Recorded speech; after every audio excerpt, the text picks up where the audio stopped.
Tonight, I will reveal the most terrifying legends of Dakota, stories that will take your breath away, stories that were never meant to be told because they are truly terrifying, tales that still keep locals locked inside their homes after dark, that make people question their own sanity.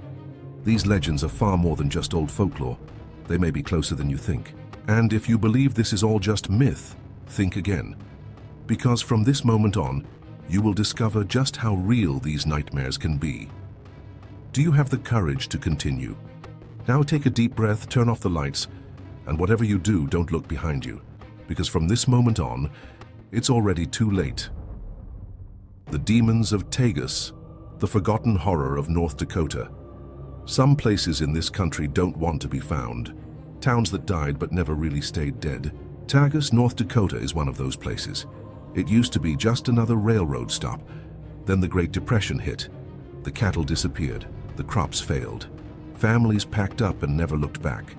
But something stayed behind. And anyone who's been through there since has a story they shouldn't have. They say that when the town emptied out, other people moved in.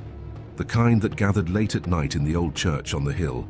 The kind that painted strange symbols on the walls, buried things in the dirt, made sounds that didn't belong to this world. Then, the church burned down. Accident? No one knows. But if you go there now, all that's left are the stairs leading to nowhere. And sometimes, if the wind is just right, you can hear voices rising up from the ruins. But that's not even the worst part. People who visit Tagus after sundown swear something still walks those streets. Not ghosts, not just shadows. Eyes in the dark, hands brushing your shoulder when no one's there. Things crawling through the alleys between the crumbling houses. One woman said she saw a figure standing in the road. Too tall, too thin. Its face had no features, but when she blinked, it was closer. Blinked again, and it was at her car window. Her engine died, and in the darkness she heard breathing, heavy, ragged, something massive just waiting for her to step outside. Another man, a hunter, stopped there once just to take a look. He felt uneasy the moment he got out of his truck, but kept walking. Down the main street past the broken-down buildings. Then he heard footsteps behind him. Turned around, nothing. But the footsteps were closer. Then they were all around him, circling. He ran back to his truck, fumbled for his keys, but the lock wouldn't turn. In the window's reflection, he saw something behind him. Tall, crooked, like a man, but not a man. He never went back to Tagus. The town seems to pull people in. Some say there's a portal there, a tear in reality. Others say it's the rituals in the church, the thing they summoned but never sent back. And then there are those who swear that if you go there after midnight, something will follow you home. Whatever's in Tagus, it doesn't want the town to be forgotten. And if you ever decide to go there, be careful, because not everything that disappears wants to be left alone. San Haven Sanatorium. Something still lives in the dark. Some places just feel wrong the second you step inside. Cold. Empty but not really empty. Like the walls are watching, like something never left. San Haven Sanatorium is one of those places. It sits out in the middle of nowhere, just a crumbling ruin in North Dakota, swallowed up by time and silence. Used to be a tuberculosis hospital back in the early 1900s. Hundreds of people died there, their lungs turning to rot, trapped in those rooms with no way out. Then it became a mental asylum. And that's when things got worse. The stories go back decades. Patients whispering about things in the halls that didn't belong there. Nurses quitting overnight, refusing to say why. People disappearing, doors locking on their own, screams echoing through the vents when no one was supposed to be there. And then, one night, a child went missing. A boy left at the asylum because his family didn't want him. The staff searched every inch of the building, but he was gone. Some say he ran. Others say something took him. Then the place shut down, left to rot. But whatever was inside never left. People still go there. Explorers, thrill seekers. They don't always make it through the night. Some leave in a panic, babbling about voices calling their name from empty rooms. Others claim to have seen figures standing in doorways, staring, not moving. Some get touched, fingers ice cold dragging down their arm. One guy said he saw something crawl across the ceiling. Not a rat, not human either. Then there are the shadows. They don't move right, they don't match anything in the room. You'll turn a corner, and one will be there waiting. Too tall, too thin, watching. Sometimes they whisper, voices like dry leaves scraping together. Other times, they don't make a sound. They just get closer. One woman swears she heard a gurney rolling down the hall. But there was no gurney, no one else in the building. Then she felt breath on the back of her neck, like someone was standing right behind her, waiting for her to turn around. She ran. Another guy went into the basement where they used to keep the worst of the patients. He didn't make it 5 minutes. Came out shaking, white as a sheet, refusing to say what he saw. All he said was, "There's something down there and it knows we're here." The last thing you need to know about Sandhaven: you don't go alone. You don't stay after dark. And if you hear someone whisper your name from the next room, you don't look. The legend of Devil's Lake: something waits beneath. There's something wrong with Devil's Lake, North Dakota. Always has been. The tribes knew it long before white settlers came. They called it the Lake of the Spirits, warned people to stay away from the deep parts, especially at night. But not everyone listened, and those who didn't, they never came back. The lake looks normal enough during the day. Wide, deep, calm.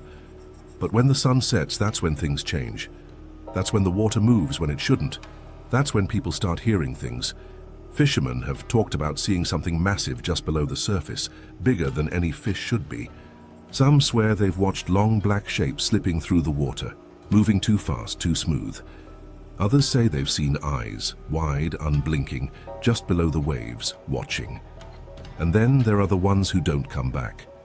Boats vanish without a trace. No wreckage, no bodies, just gone. Sometimes the water is perfectly still, not a ripple. Other times there's a struggle, thrashing, gasping, a boat tipping over. By the time anyone looks, the surface is flat again, like nothing ever happened. One man, an experienced fisherman, was found half drowned on the shore babbling nonsense. Took hours before he could even say a full sentence, and when he did, all he said was, "It had arms." Another guy, a local, said he saw something one night, something pulling itself out of the water. Said it had skin like a drowned body, stretched too tight. Said it didn't have a face, just a wide, black hole where a mouth should be. It stood there for a second, dripping, then slid back into the water without a sound. The worst part? The lake never gives back what it takes. Bodies sink, they don't float. Divers have gone down looking for wrecks, looking for bones, they don't find them. But sometimes, they come back up too fast, gasping, eyes wild, refusing to talk about what they saw down there. The old stories say the lake is cursed, that something lives beneath it, something hungry. And if you ever find yourself alone out there late at night and you hear the water ripple behind you, don't turn around. Just get the hell out. The ghost of Mount Marty College, she's still watching. Some ghosts don't fade. Some places don't let them. Mount Marty College in South Dakota is one of those places. It's a quiet campus, old brick buildings, tree-lined paths. Looks normal enough, but ask any student who's been there long enough, and they'll tell you, something's wrong with the third floor of the main hall. That's where the nun was murdered, and that's where she still walks. The story goes back decades. Nobody knows the exact year anymore. Just that one night, a young nun disappeared. She was found the next morning inside one of the dorm rooms, dead. Some say her throat was slit. Others say she was strangled, her rosary wrapped tight around her neck. Either way, they never found who did it. And ever since, the school has never been the same. Doors slam shut when no one's there. Lights flicker, but only in certain rooms. And at night, if you're unlucky enough to be on the third floor alone, you might hear it. Soft footsteps, slow, steady, like someone in heavy shoes walking the hallway. Students say they've seen her. A figure in an old habit standing at the end of the corridor. If you blink, she's closer. Blink again, she's gone. But you'll feel it. A chill that sinks into your bones. A weight in the air, pressing down on your chest. One girl swore she heard someone whispering in her dorm right next to her bed. She turned on the light, no one there. Another student said he got locked in the bathroom for over an hour. The door wouldn't budge. When it finally opened, there were scratch marks on the inside of the door. But the worst is the mirror. There's an old bathroom on the third floor, mostly abandoned now. The lights never work right and the pipes groan like something's alive in the walls. If you go in there alone, if you stand in front of the mirror with the lights off, students say you'll see her. Not behind you. Next to you. A pale face, empty black eyes staring, lips moving like she's whispering something you can't quite hear. Some people say she's looking for the person who killed her. Others say she's just angry, stuck in a place she never wanted to die. Either way, if you ever find yourself at Mount Marty College and you hear slow footsteps in an empty hallway, walk the other way. Because once she sees you, she doesn't look away. The Hat Man of South Dakota University, he watches you sleep. Some ghosts lurk in the dark. Others stand right in front of you and wait for you to notice. The Hat Man at the University of South Dakota is one of those. Nobody knows who he was. Nobody knows how long he's been here. But ask around the dorms, and someone will have a story. A roommate, a friend, maybe even themselves. He always comes at night. Some students wake up and see him standing at the foot of their bed. A tall, thin man dressed in black, his wide-brimmed hat casting a shadow where his face should be. Others see him in the hallways, just standing there, still as stone. No eyes, no mouth, just the shape of a man that isn't really a man. He doesn't move at first, doesn't speak. He just watches. One girl swore she saw him outside her dorm room, middle of the night, hallway completely empty. She blinked, and he was closer. Blinked again, closer still. She slammed the door, locked it, hid under her blanket. The next morning, the door was still locked, but something had scratched deep into the wood from the outside. Another guy? He saw him in the reflection of his laptop screen, sitting in his dorm, working late, nothing but the glow of the screen lighting the room. Looked up, and there he was, standing behind him. He spun around, nothing there. But his chair felt cold, like someone had been breathing down his neck. Some students say he just watches, but others say he moves. That if you stare too long, he inches closer. That if you wake up to find him in your room, you have to pretend you don't see him. Because once he knows you're awake, once he knows you're afraid, he doesn't leave. The worst part? It doesn't stop when you graduate. Some people say they still see him years later, in mirrors, at the end of dark hallways, a shadow just out of reach. Once you've seen him, he never really goes away. Spook Road, the bridges that don't add up, the bridges that... There's a road out in South Dakota that doesn't play by the rules. Locals call it Spook Road, a quiet, winding stretch cutting through the woods. Nothing special, until you start counting the bridges. 5.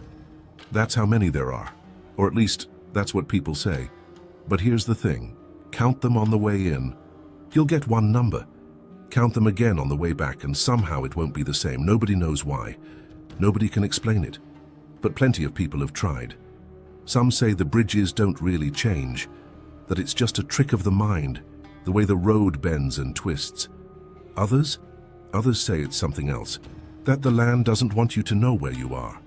That if you stop for too long, if you look into the woods at the wrong time, you might see things that shouldn't be there.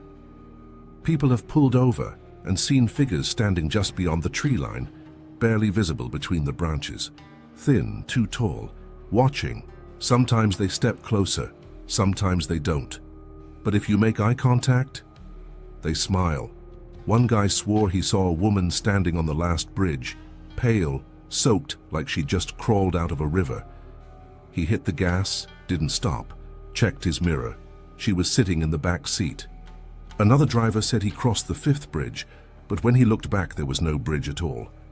Just an empty road stretching behind him, like he had just driven in from nowhere. Nobody stays on Spook Road after dark. And if you ever go, keep driving. Don't stop. And whatever you do, don't count the bridges out loud. Fort Abraham Lincoln, Ghost Riders in the Dark. Fort Abraham Lincoln has been standing for over a century, long enough to remember wars, bloodshed, and all the souls that never left.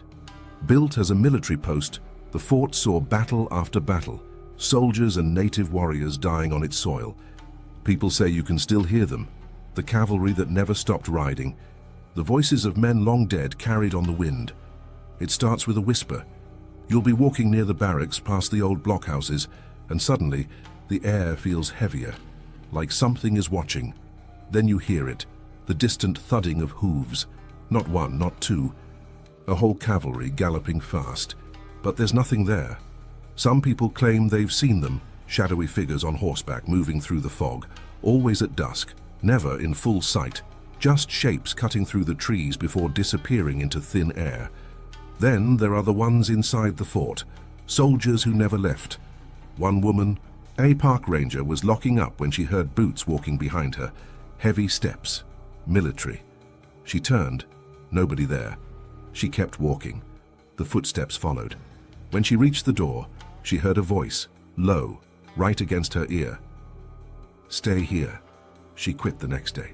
Others have seen them in the officers' quarters, men in old uniforms standing in the windows, staring out, faces blank. Sometimes when you walk through the old barracks, you'll hear muffled voices like men speaking in another room. But there is no other room. Some spirits haunt a place because they're lost. Others stay because they still think they have orders to follow. And if you ever visit Fort Abraham Lincoln, don't salute. They might think you're one of them. The Black Hills and the secrets of Mount Rushmore, something still watches. Some places weren't meant to be disturbed. Some lands remember. And if you don't respect them, they don't forget. The Black Hills of South Dakota have always been sacred ground. Long before the carvings on Mount Rushmore, before the railroads, before settlers ever stepped foot here, the Lakota people believe this land belongs to their ancestors, that their spirits still roam the hills, watching, waiting. And if you listen closely, sometimes they let you know they're still there. People talk about whispers in the trees, voices carried on the wind that aren't just the wind. Rangers hiking through the deeper parts of the hills have reported chanting, low and rhythmic, coming from nowhere. Then there are the shadows. Not normal shadows, not tricks of the light. These move, too tall, too thin, walking upright through the trees. You turn to look and there's nothing there. But that feeling, that cold, sinking weight in your gut, it stays. Hikers have gone missing. Some turn up hours later, confused, swearing they had just been walking in circles, even though they were found miles from where they started. Others say they felt something watching them from the cliffs, standing at the edge just out of sight. Then there are the tunnels. Rumors say there's something under Mount Rushmore, old military bunkers, hidden vaults. Some people claim there's a network of tunnels running beneath the mountain, places the government doesn't want anyone to know about. But those who've tried to find them, they don't stick around long. One man, an explorer, a conspiracy nut, swore he found a cave entrance hidden in the hills. He went inside, walked for what felt like hours, found something carved into the stone, symbols he didn't recognize. Then he heard it, footsteps, not echoing, not behind him, right next to him. He ran. When he got out, he checked his watch. He thought he'd been inside maybe an hour. It had been 8. Some believe the spirits of the Black Hills are still fighting to protect their land. Others say there's something older, something that was buried long before Mount Rushmore was carved into the rock. Either way, one thing's for sure. If you ever find yourself alone in the Black Hills and the trees go silent and the air turns cold, leave before they decide you shouldn't. Adam's house. The dead don't like visitors. Some houses don't just hold memories. Some hold something else. Something that doesn't leave. Something that doesn't want you there. The Adams house in Deadwood, South Dakota, looks like any old historic home. Big, elegant, frozen in time. But step inside and you'll feel it. The weight. The kind that settles on your chest, pressing down, making your breath feel just a little too shallow. That's how it starts. Then come the sounds. Visitors hear footsteps above them when there's no one upstairs. Heavy, deliberate, like someone pacing. Staff working late have heard doors creak open and slam shut on their own. The air gets cold. Not normal cold, but something else. Something that creeps under your skin. And then there's the piano. It sits in one of the rooms, untouched, locked at night. But some people swear when the house is quiet, when it thinks no one is listening, they hear it. Soft notes drifting through the halls, played by unseen hands. And if you're unlucky, the house might notice you. A woman on a tour once felt something pull her hair, hard, yanking her backward. Another man was standing near the staircase when he felt a hand press against his back, like someone was about to push him. He turned, nothing there. But the worst stories? They come from the ones who stayed after dark. One staff member was closing up for the night when every light in the house flickered at once.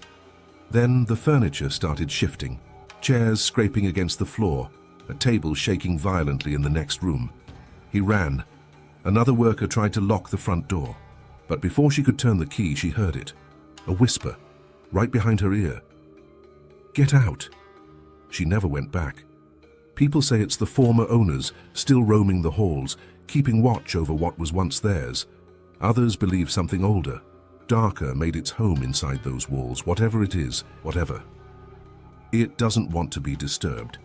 And if you ever find yourself alone in Adam's house and the piano starts playing by itself, don't listen, just leave. If you love eerie mysteries and want more content like this, make sure to leave a like and subscribe. It helps keep these stories alive and ensures you never miss the next terrifying tale. And don't forget to check out the legend appearing in the card, if you dare.